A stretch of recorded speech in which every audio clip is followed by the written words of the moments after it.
Welcome everybody to a new episode of JewishRing.com, the show. Today we're speaking about Rav Papa, one of the rabbis in the Talmud, and beer. And to discuss this with us, we have Professor Jordan Rosenblum, who is the Belzer Professor of Classical Judaism at the University of Wisconsin, Badgers.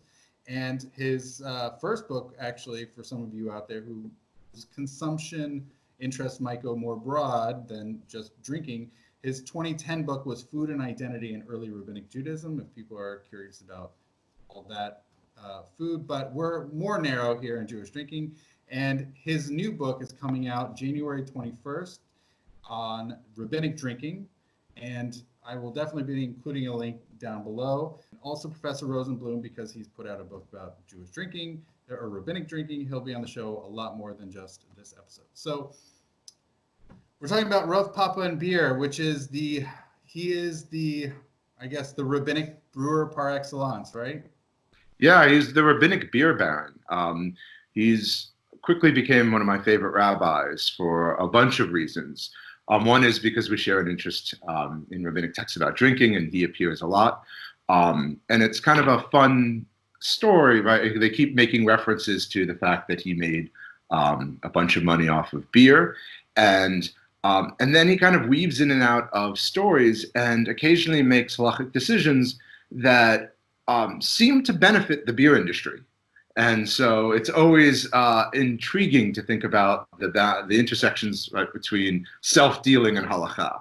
When most people think of Rav Papa in general, they might know his beer stuff. I think when it comes to halachic pieces, I think what I'm more used to, I think people thinking about is his rulings on blessings. Mm-hmm. So I don't know how familiar people are out there with this, but on 4 different occasions, he can't really figure out if there's two endings of a blessing. He can't figure out which one to go with. So he says, let's just say both of them. Why not both? Right? And I think that might be something that people are more familiar with, whether it's the after bathroom blessing or the blessing over a rainbow and a couple other occurrences. But I wonder if there's any relationship between the beer drinking and his indecisiveness with blessing endings. I don't know if there's any connection, or he's just like, who cares? Like, let's just enjoy. Let's say both blessings. I'd like to think there's more to him than just beer and the beer business. Yeah. But it's one of the reasons I also enjoy him is because, and this is something we've talked about before, is the idea that there's the human interest angle, right? Like people, when you spend enough time studying these texts, yes, there's the halachic decisions and there's the pill-pull of it all, but then there's also the personal dynamics of it. And the ways that some of these backstories play into it, there's a story they're talking about Shabbat rules, and they talk about animals and making destructive acts on Shabbat, and it does that violate Shabbat. And they mention Rav Papa having an ox that had a toothache, and it knocks over a barrel of beer and laps up the beer to relieve its toothache. And it's in the middle of a halachic discussion, and so that it's not him making any decision at that moment. But if you know Rav Papa, you know that there's a reason that there would be beer in his house for the ox to knock over. One text that we've already discussed here on the JewishDrinking.com show was with Professor Tanchum Yora, a whole episode about the Shabbat 140b Bal Tashli issue. Mm-hmm. If one has before them both beer and wine, then and they choose to go with wine, then they have transgressed Bal Tashli. Of course, right. As for those listening to the show, what Professor Yora then discussed was how the Stam of the Talmud was not happy with this and needed to go in a different route. But for just taking that text in isolation, and for people who want to go listen to that show, you can go listen to that episode. But for the text it's fascinating that it's obviously Rav Papa. He's the big beer guy. And I think there's something else that's going on, which is the context of what's going on. That in Persia and Babylonia, beer it's all around. It's not Israel. Israel is a wine country, and Persia/Babylonia is a beer country, and that's certainly true. It also is amusing to me, and I know we're going to get to the Avodah Zarah 31b text about his beer drinking, where he drank his beer, but how much beer eventually became more prominent, at least for the Jews, the rabbinic Jews, in the Babylonian Talmud. I don't know if you have any thoughts on the temporality, the chronology of it. The rabbis in Roman Palestine interact with Romans, and wine is the beverage of choice. And what I find interesting is, so if you read Talmudic texts, wine comes up all the time. They talk about blessings over wine. Wine is the beverage in the background. Everyone's drinking wine.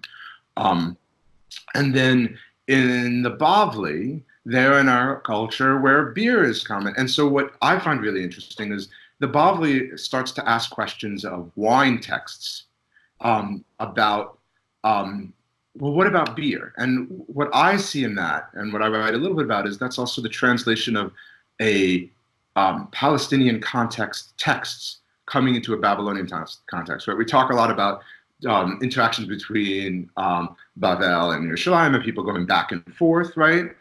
And one of the ways to think about that is there are all these texts that are very much centric to Jerusalem, and we'll talk about those debates. But if you look at discussions of, wait, what about beer? This comes up, and we'll talk about this elsewhere, right? About can you use beer for Kiddush and Havdalah? There are all these. Rav Papa comes up in the famous text, which we'll probably get to later, in Avodah Zarah, about you can't use pagan wine because of Yain Nesach, because of libations. But what about non-wine intoxicants, predominantly beer? And then they have this discussion, and that's not a question that would come up in Mishnah Tosefta because they're not thinking of anything besides wine. But it comes up there, and that is a necessary conversation about how to translate that. And those discussions, I would argue, then set up all sorts of future things where rabbinic communities have to interact with worlds beyond, right? Because then they've started to see how you do it, and they turn to precedents for that. What seems to me is in the first couple of generations of the Amoraim, it's not a big issue. Like beer doesn't seem to pop up, but by the third generation of Amoraim, it's clearly wandered into the halachic realm. Right. And then finally, by the time, obviously, we'd get to the fifth generation of Rav Papa, he already says in Pesachim 113a, if I weren't a beer manufacturer, I would have become wealthy. Right. So it's obvious, it's clear that one of the leading rabbis could be a big brewer, right. And that's totally fine. But it seems like there's some friction in the third, fourth generations of Amoraim, how they deal with it.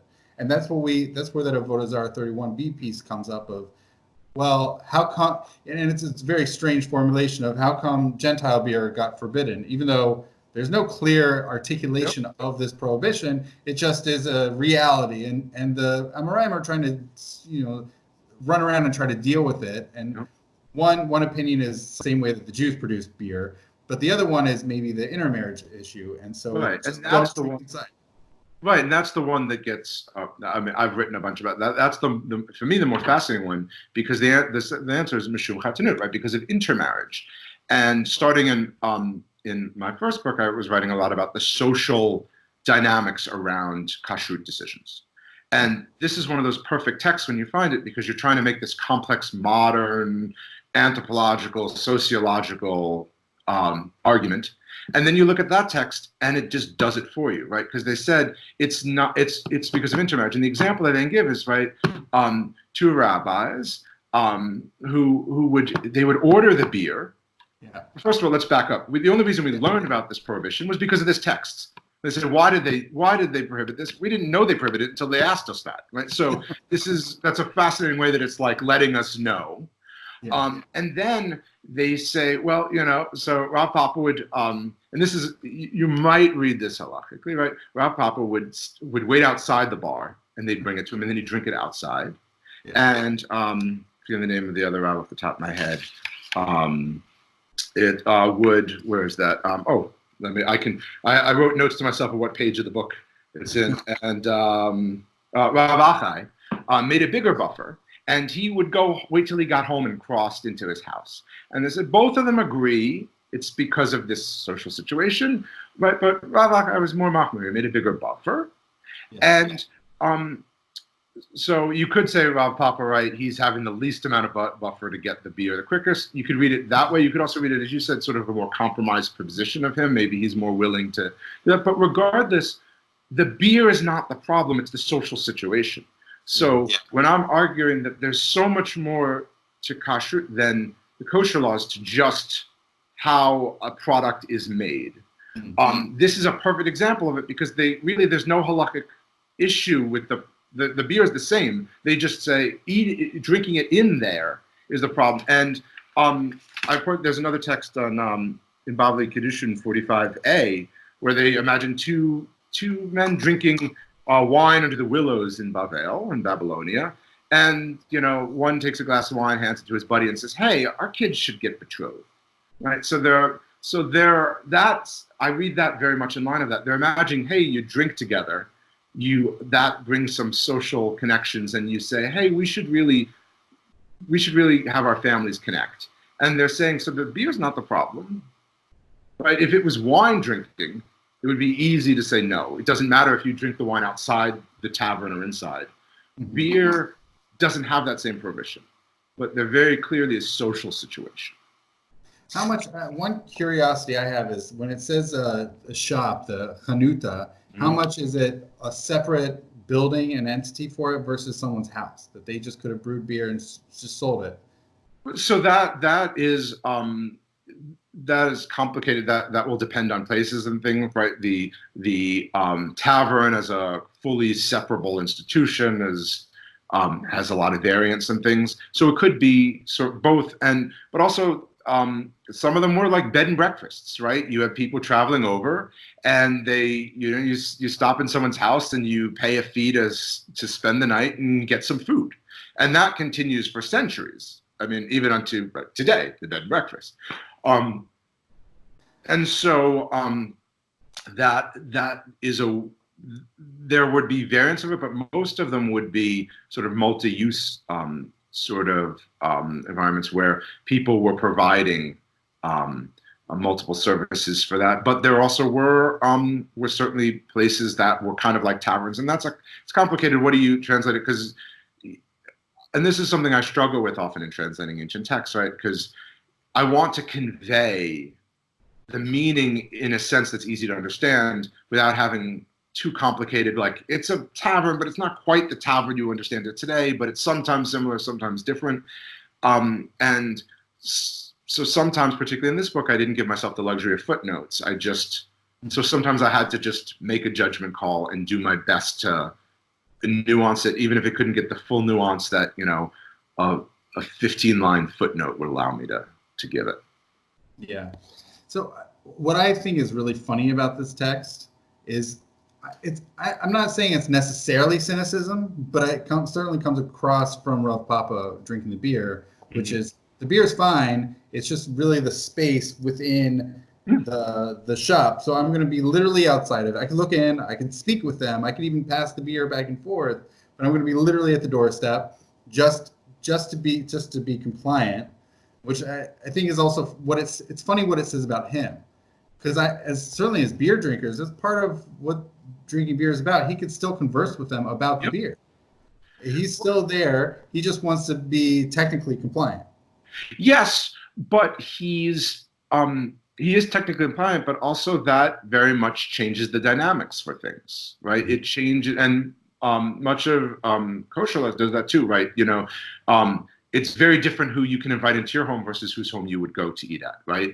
And so, but that always changes the social dynamics. If you will always allow someone to eat in your home, but would never go eat in their home, that changes the social dynamics. If you're willing to talk to someone and drink the same beer as them, but you need to be outside, even if they're inside and you're able to talk to them 2 feet away, the fact that you are there and they are there, or even if they come out to chat with you, it changes the social dynamics. And that's an important component of it, right? Because it constantly marks this as different. Because let's imagine 2 bars, Gentile bar, rabbinic bar, right next to each other. You could technically get beer from either. Yeah. But one, you could go and sit down and there's no issue. And one, you have to be outside of it. that it very strongly distinguishes. Yes, you can still have that interaction, but every moment of the interaction, there's a subtle shift that marks it as different that you don't have if you go to the rabbinic bar next door. I have no evidence that there was a rabbinic bar and a non-rabbinic bar next to each other. But if an archaeologist finds that, I really want to learn about it. Yes, incredible. Another text that's amusing to me with Rav Papa and beer is not an obvious one about beer, which is on Eruvin 65a. He says Rav Papa would not pray in a house that contained small fish, and that makes sense because fish can be smelly. But it comes right after Shmuel's someone describing Shmuel not praying in a house that contained beer. Right. Which is fascinating that didn't bother Rav Papa. He's happy. In fact, his house probably always had beer. And he's probably very used to it and likes the smell. Whereas Shmuel, who, and I think it should be mentioned, he's an early Amora living in Bavli. Beer is kind of a new thing for him that he's not used to as much. Whereas Rav Papa is very used to it. Yeah, that's one of those things of, it's hard to know what to do with that, right? Like, because is Rav Papa really making a comment on Shmuel or not, right? It's one of these instances where I really love for a nice argument for Rav Papa to say, "What are you kidding me? Beer is the best beverage ever." You want to go back to the Val Tashkit thing, right? Like if you have the chance to drink beer and you drink anything else, like wine, you're wasteful, right? So there I can really sink my teeth into. He's making a stance on that. This he could have been making a comment about that or not, right? But this is one of those instances where the amount of beer-related comments he makes you feel like this is him. You imagine him saying like, no, beer's not a problem. It's fish that's the problem. Yeah, for sure. I mean, I really would say I'll pray with fish as long as there's good, strong beer to wipe it down, to help it go down the gullet. But yeah, it's another instance where he's just circling around a statement about beer. And I like what you said of there is a disproportionate connection of the beer statements in the Bavli that have Rav Papa involved. Right.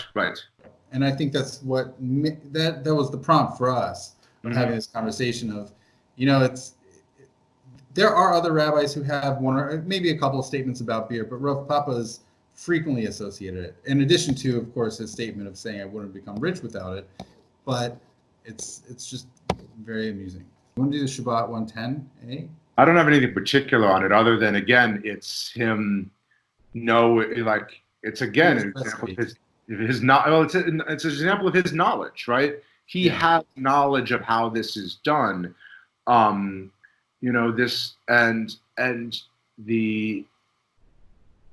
And also, it up the idea that also beer, we think of beer just in terms of a beverage to have amongst people. This connects to the idea, like amongst friends, this connects to the idea too that beer was also seen as a potential remedy, as was wine.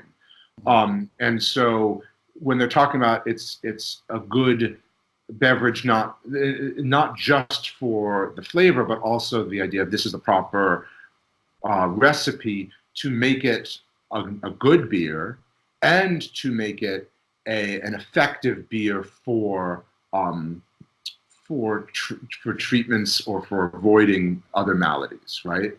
For me, it's also fascinating that Rav Papa even gives a particular recipe for it. That it's not just something, it's not a simple broad descriptor, but a specific recipe involved. So right. Yeah. I mean, the other interesting thing about beer, right, there's also the technicalities of beer. So you think of wine. Wine is going to cost more because wine, you need grapes. Grapes grow in a particular season, very temperamental. So it's not so uncommon that you'll have a season where almost no grapes are really harvestable, or if they are, they're very low quality, or there's a blight of some kind, and they don't last for that long. So you got to make that wine. And it's temperamental, so if you mess it up, you've lost your shot. So wine is much more, even the Mediterranean, right, where you will have a longer sort of growing season. It's still much more there are much more boundaries on it. Whereas if you're going to do beer with wheat or even dates and other things, you can preserve those things for longer. You can dry out dates and hang them around if you need. But particularly, let's look at wheat or any sort of grain. You can preserve that for a long period of time. You can keep, as long as you keep it dry, you can keep bringing it out and keep making it. But also, even though it gives a recipe, if you tried to brew beer, it's temperamental, right? Like it takes, so even if I tell you the ingredients, it takes a lot of practice to get it right. And one of the key things with any food prep, drink or food, right, is predictability. You want your brand is behind, this is what X beer tastes like. This is what X wine tastes like.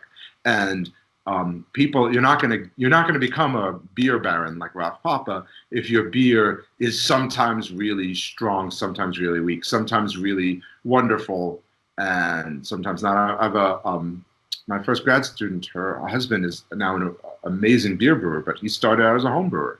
And I remember tasting some of his first home brews, and they tasted like a guy with a background in chemical engineering who tried to brew some beer.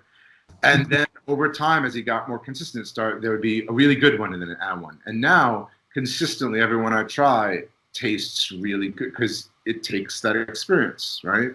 And so seeing that too makes me think of that. I don't know how helpful this is for the text, but what's fascinating to me is I typically think when it comes to Babylonian beer that it's primarily fermented. The main fermentable is dates. Right. Dates are the main thing involved, although here the Shabbat 110A wheat's involved as a fermentable sugar. And I also am curious, I don't see anything here, at least around, about barley, but barley must have played a part in their agriculture. And their beer could be made by, that's the other great thing about beer. It can be made by tons of different things. And, we start to distinguish more between all sorts of spirits by all sorts of processings, but that takes a longer time to do it. And you can, the good thing about alcohol from the ancient perspective is you could get it from a whole variety of things, right? You need to be able to get some sugars in there and some other things that allow for fermentation. So they found ways to do it out of a ton of different things. And the great thing about Babylonia is it's a region that you can grow a whole bunch of different stuff in. And a lot of that stuff got turned into non-wine intoxicants. Well, there's a fascinating text I was thinking about in Bava Metzia, 65a to b, where they're talking about Tarsha. They're talking about sort of credit. So like you pay for something now. You're going to have something now, but you're going to pay for it later at an expense, more larger price. So Rav Papa talks about how he would give it towards beer, and he would sell you beer now, and because he says, I can sell it to you now because you can have it now, but I could hold off because beer can hold off, and I could sell it later at a higher price. So I'm allowing you to derive benefit from it now, but pay me for it at the higher price later. The problem with that is the rabbis usually prohibit this because it's an unethical business practice. You're basically the hurricane's coming, so you raise the gas prices, right? Like this is a fundamental problem in economics, right? So they have a problem with it. You should pay if you want it now and you're giving to the person now, they should pay the rate now. And he says, you should be allowed this. And his argument is his beer doesn't spoil, so it could wait. So he says, I don't have to sell it now. I could wait till it's a higher price, but and I don't need the money. He even adds. Wow. Right? That's incredible that he doesn't need the money. I mean, he's already rich then. Right. Like, I don't need the zoos. I've got the money. I don't need the money. It's not going to spoil. So I'm good. And this is actually quite important. I'm good. I have a product that's not going to spoil, so I can wait. I got cash money in the bank, so I don't have to worry about paying my bills. Yeah. Right? So I'm doing the buyer a favor. I'm letting the buyer have access to this, right? And then Rav Sheshet comes in and says, look, like, yeah, from your perspective, it's good, but what about the poor schmuck, literally the poor schmuck, who's trying to get beer, and you're charging exorbitant rate for it? Like, you're thinking from your 1% worldview, and they're saying we need to think from the 99% worldview. not to import modern politics, but they're clearly saying, yeah, I know money bags, Papa. You got lots of money. And you say, why look at the mitzvah I'm doing. I'm allowing them, like, I don't need the money now. And it's not going to wait. So I'm allowing them the chance to do it. So I'm going to charge them an excessive rate. And they are saying, like, that's the wrong halakhic perspective. So that's another instance where beer is the mechanism, but I think there it's less about the beer and more about the business. Exactly. So that's sort of a fascinating text where usually this is the one instance where I find Rav Papa a little unlikable. Most of the other times he's very likable. I think this just comes from he's lost his perspective for a moment because he says, I don't need the money. And Sheshet's like, yeah, I know you don't need the money, but not everyone is like you, is kind of what comes out. Yeah.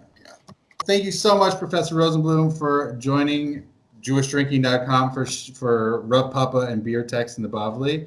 And I look forward to seeing you very soon. Thanks. You too.